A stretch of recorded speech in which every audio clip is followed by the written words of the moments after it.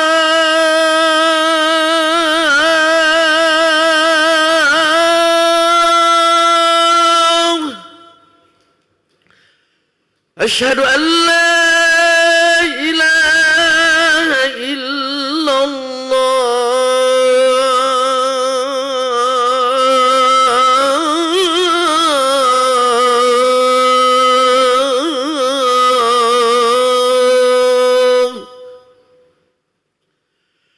أشهد أن محمدا رسول الله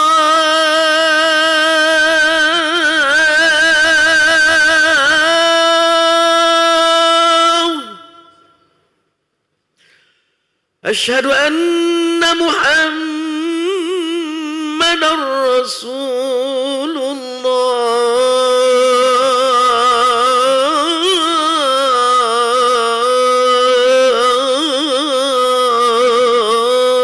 الله حي على الصلاة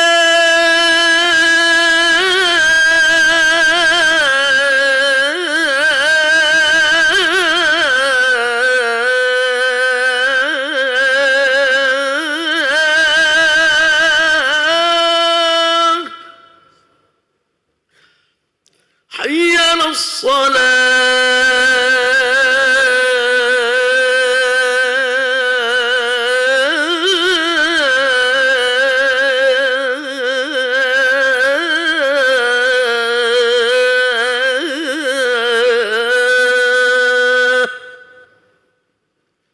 حي على الفلاح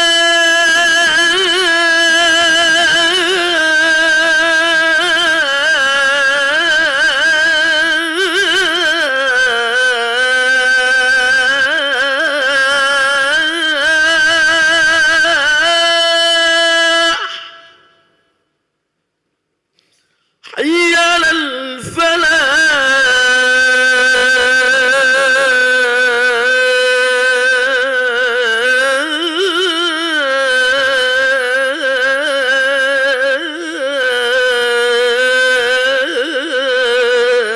الفلاح الله أكبر الله أكبر لا إله إلا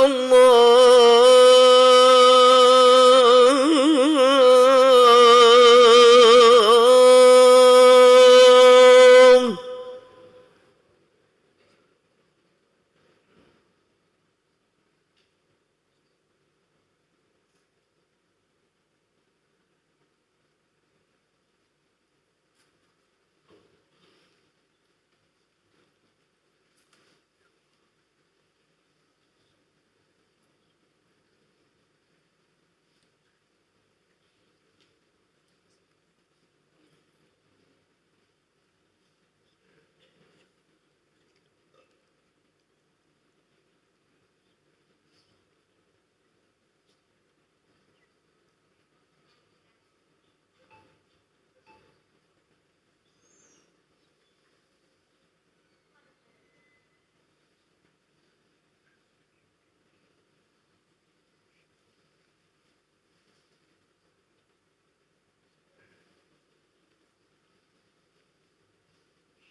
Bismillahirrahmanirrahim. Assalamualaikum warahmatullahi wabarakatuh. Alhamdulillahi rabbil alamin. Allahumma salli ala sayyidina Muhammad wa ala ali sayyidina Muhammad. Amma ba'du. Hadirin para jamaah yang berbahagia, selamat datang, ahlan wa sahlan wa marhaban bihudurikum fil Masjid Sultan Mahmud Badarudin Jaya Wikrama Palembang. Hari ini hari Senin tanggal 8 Zulqa'dah 1446 Hijriah bertepatan dengan 5 Mei 2025 Miladiah. Mari bersama kita melaksanakan salat Isya berjamaah. Adapun selaku petugas pada hari ini, azan telah dikumandangkan oleh Muadzin Al-Ustaz Ahmad Fitrayadi SPDI dan salat Isya nanti akan diimami oleh Al-Ustaz Kemas Abdurrahman Huzaifi Al-Hafiz. Sedikit informasi kepada para jamaah bahwasanya pada rakaat pertama ini telah memasuki ayat terpanjang dalam Al-Quran, yakni surah Al-Baqarah ayat 282. Untuk ketertiban dan kenyamanan dalam beribadah, jamaah diharapkan untuk tidak mengaktifkan handphonenya dan barang-barang milik jamaah harap dijaga sendiri atau dititipkan pada tempat yang telah kami sediakan, serta kami menghimbau kepada para jamaah untuk berniat itikaf ketika memasuki masjid dan dapat mengikuti rangkaian zikir dan doa setelah salat bersama imam sampai selesai. Demikianlah harap dimaklumi atas perhatiannya. Kami pengurus Masjid Sultan Mahmud Badarudin Jaya Wikrama Palembang mengucapkan terima kasih. Selamat menunaikan salat Isya berjamaah. Semoga Allah Subhanahu wa taala menerima amal ibadah kita. Amin ya rabbal alamin. Wassalamualaikum warahmatullahi wabarakatuh. Allahu Akbar, Allahu Akbar. Asyhadu an la ilaha illallah. Asyhadu anna Muhammadar Rasulullah. Hayya 'alas salati, hayya 'alal falah. Qad qamatis salatu, qad qamatis salah. Allahu Akbar, Allahu Akbar. La ilaha illallah.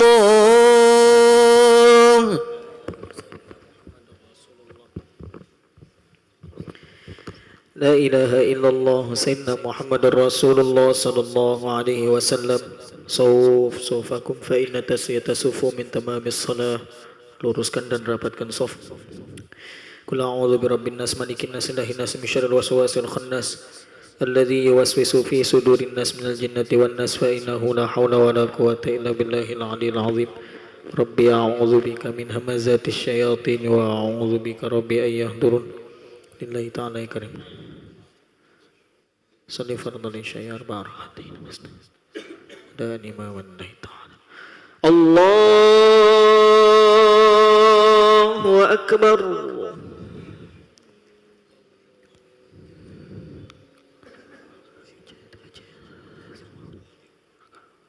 Syai'an lahu wa bidzalika umirtu. A'udzu billahi minasyaitonir rajim. Bismillahirrahmanirrahim. Alhamdulillahi rabbil alamin. Ar-Rahmanir Rahim. Maliki yaumiddin. Iyyaka na'budu wa iyyaka nasta'in. Ihdinas siratal mustaqim. صراط الذين أنعمت عليهم غير المغضوب عليهم ولا الضالين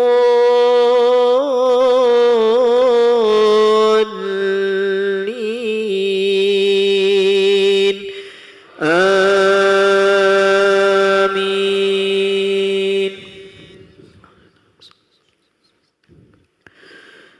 يا أيها الذين آمنوا إذا تداينتم بدين إلى أجل مسمى فاكتبوه وليكتب بينكم كاتب بالعدل ولا يأب كاتب أن يكتب كما علمه الله فليكتب وليملل الذي عليه الحق وليتق الله ربه ولا يبخس منه شيئا فإن كان الذي عليه الحق سفيها أو ضعيفا أو لا يستطيع أن يمل هو فليملل وليه بالعدل واستشهدوا شهيدين من رجالكم فإن لم يكونا رجلين فرجل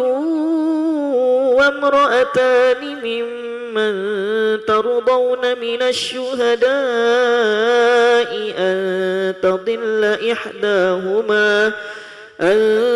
تضل إحداهما فتذكر إحداهما الأخرى ولا يأبى الشهداء إذا ما دعوا ولا تسأموا أن تكتبوه صغيرا أو كبيرا إلى أجله ذلكم أقسط عند الله وأقوم للشهادة وأدنى ألا ترتابوا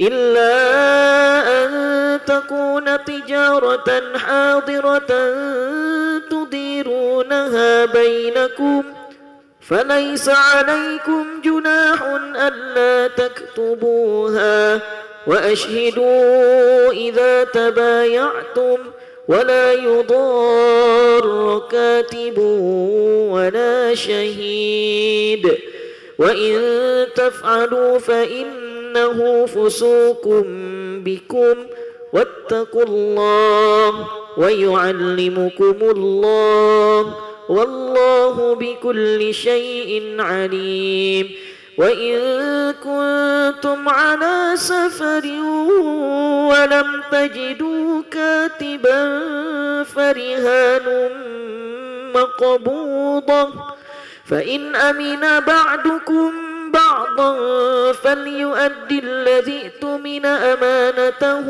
وليتق الله ربه ولا تكتموا الشهادة ومن يكتمها فإنه آثم قلبه والله بما تعملون عليم الله أكبر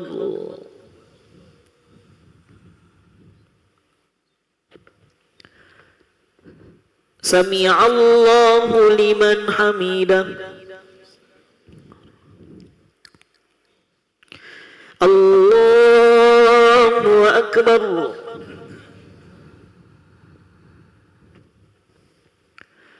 الله أكبر رب اغفر لي وارحمني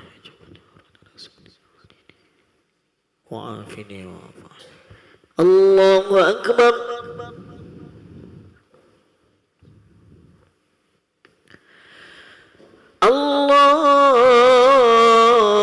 الله أكبر بسم الله الرحمن الرحيم الحمد لله رب العالمين الرحمن الرحيم مالك يوم الدين إياك نعبد وإياك نستعين اهدنا الصراط المستقيم صراط الذين أنعمت عليهم غير المغضوب عليهم ولا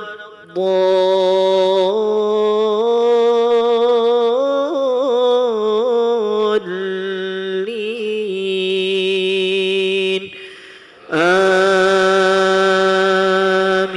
آمين أعوذ بالله من الشيطان الرجيم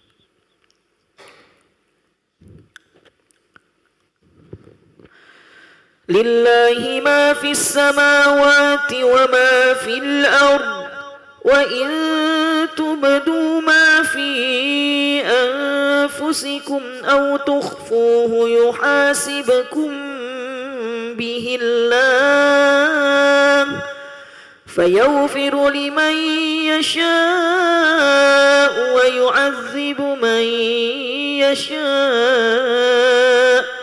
والله على كل شيء قدير. آمن الرسول بما أنزل إليه من ربه والمؤمنون كل آمن بالله وملائكته وكتبه ورسله لا نفرق بين أحد من رسله وقالوا سمعنا وأطعنا غفرانك ربنا وإليك المصير. لا يكلف الله نفسا إلا وسعها لها ما كسبت وعليها ما اكتسبت ربنا لا تؤاخذنا إن نسينا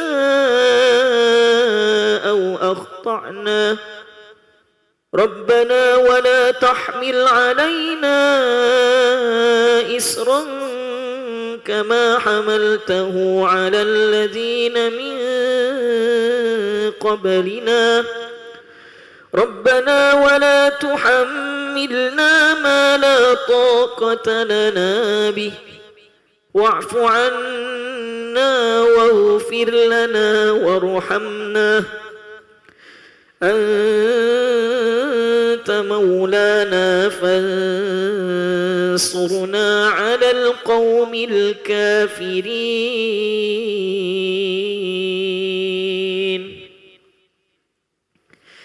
الله أكبر.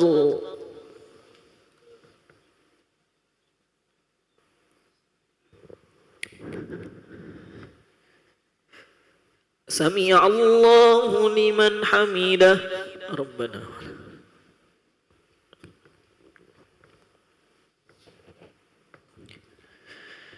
الله أكبر. سبحان ربي.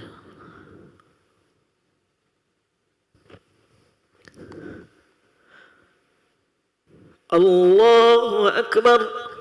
رب اغفر لي وارحمني واجبرني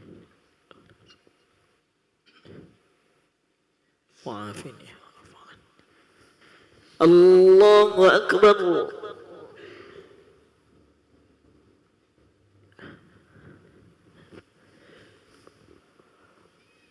الله أكبر. التحيات صلوات الطيبات. السلام عليك يا نبي ورحمة الله وبركاته. السلام علينا. أشهد أن لا إله إلا الله. اللهم صل على سيدنا محمد. الله أكبر. بسم الله الرحمن الرحيم. الحمد لله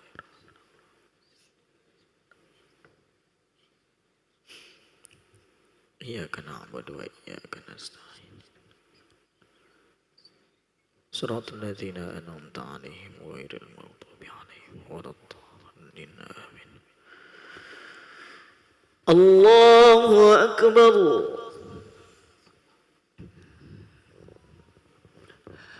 سمع الله لمن حمده.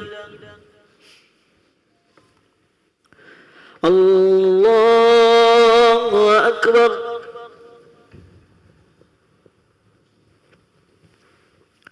الله أكبر.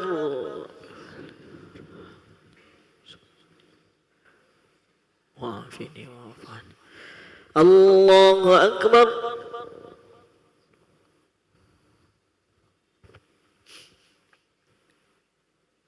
الله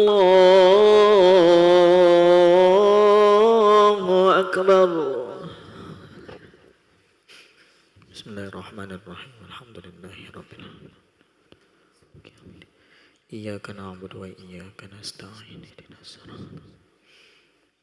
صراط الذين أنعمت عليهم غير المغضوب ولا الضالين آمين. الله أكبر.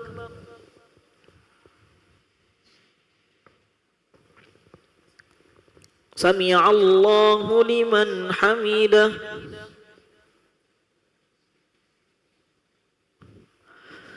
الله أكبر.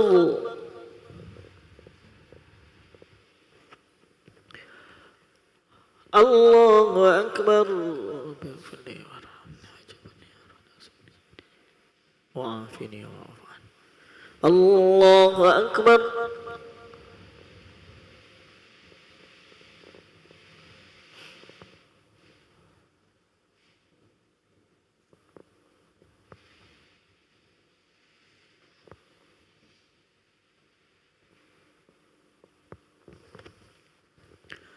الله أكبر.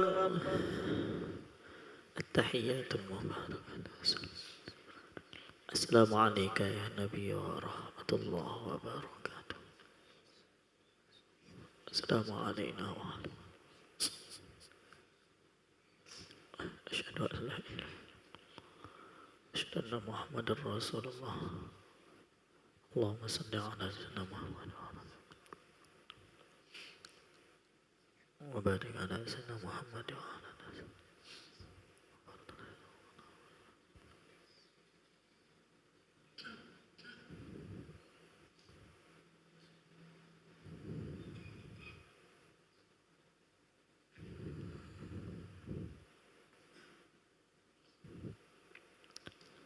السلام عليكم ورحمة الله. السلام عليكم ورحمة الله. نعوذ بك من سخطك والنار. استغفر الله العظيم. استغفر الله العظيم كل ذنب عظيم وأتوب إليه. استغفر الله العظيم الذي لا إله إلا هو الحي القيوم وأتوب إليه. استغفر الله العظيم الذي لا إله إلا هو الحي القيوم وأتوب إليه. استغفر الله العظيم الذي لا إله إلا هو الحي القيوم وأتوب إليه. لا إله إلا الله وحده لا شريك له له الملك وله الحمد يحيي ويميت وهو على كل شيء قدير. لا إله إلا الله وحده لا شريك له له الملك وله الحمد يحيي ويميت وهو على كل شيء قدير. لا إله إلا الله وحده لا شريك له له الملك وله الحمد يحيي ويميت وهو على كل شيء قدير. اللهم أجرنا من النار. اللهم أجرنا من النار. اللهم أجرنا من النار. اللهم أجرنا من النار. اللهم أجرنا من النار. اللهم أجرنا من النار. اللهم أجرنا من النار سالمين. اللهم أنت السلام ومنك السلام وإليك يعود السلام. فحينا ربنا بالسلام وأدخلنا الجنة دار السلام. تباركت ربنا وتعاليت يا ذا الجلال والإكرام. أعوذ بالله من الشيطان الرجيم. بسم الله الرحمن الرحيم. الحمد لله رب العالمين الرحمن الرحيم مالك يوم الدين. إياك نعبد وإياك نستعين. اهدنا الصراط المستقيم صراط الذين أنعمت عليهم غير المغضوب عليهم ولا الضالين آمين. وإلهكم إله واحد لا إله إلا هو الرحمن الرحيم. الله لا إله إلا هو الحي القيوم لا تأخذه سنة ولا نوم له ما في السماوات وما في الأرض. من ذا الذي يشفع عنده إلا بإذنه